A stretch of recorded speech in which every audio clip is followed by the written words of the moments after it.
দর্শক আসসালামু আলাইকুম।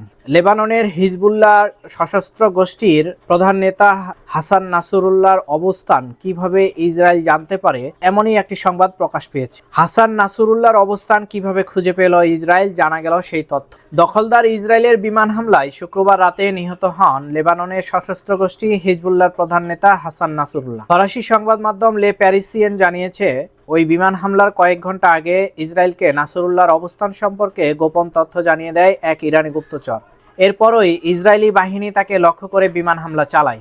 লেবাননের নিরাপত্তা সূত্রের বরাতে সংবাদ মাধ্যমটি জানিয়েছে, অভিযুক্ত ওই ইরানি গুপ্তচর ইসরায়েলকে জানায় শুক্রবার বৈরুতে হিজবুল্লাহর সদর দপ্তরে উচ্চপদস্থ কমান্ডারদের সঙ্গে বৈঠকে বসবেন নাসরুল্লাহ।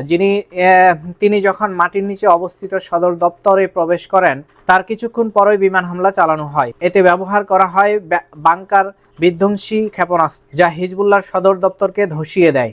নিউ ইয়র্ক টাইমস জানিয়েছে, 2006 সালের যুদ্ধে পরাজয়ের পর ইসরায়েল হিজবুল্লাহর বিরুদ্ধে গোয়েন্দা তৎপরতা বাড়িয়ে দেয়। সম্প্রতি তারা হিজবুল্লাহর বিরুদ্ধে যেসব সাফল্য পেয়েছে, সেগুলো সবই এই গোয়েন্দা তৎপরতারই ফল। তারা হিজবুল্লাহ সম্পর্কে গোপন তথ্য সংগ্রহে বেশ কিছু কৌশল অবলম্বন করে, যার মধ্যে অন্যতম হলো গুপ্তচর নিয়োগ করা।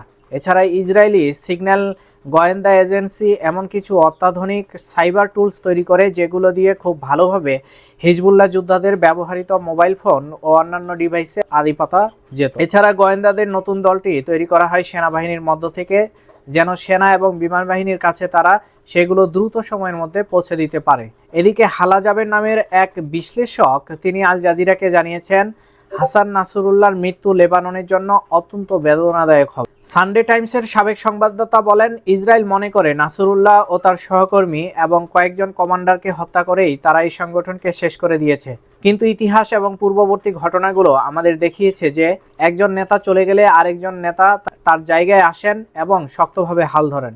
জাবের আরও বলেন, হিজবুল্লাহর নতুন নেতৃত্ব সাধারণত আরও তীব্র, আরও দৃঢ় সংকল্পবদ্ধ এবং আরও অগ্রগামী হয়ে থাকবে। 1992 সালে যখন হিজবুল্লাহর পূর্ববর্তী নেতা আব্বাস আল মুসাভিকে ইসরায়েল হত্যা করে, তখন নাসরুল্লাহ এর নেতৃত্ব গ্রহণ করেছিলেন।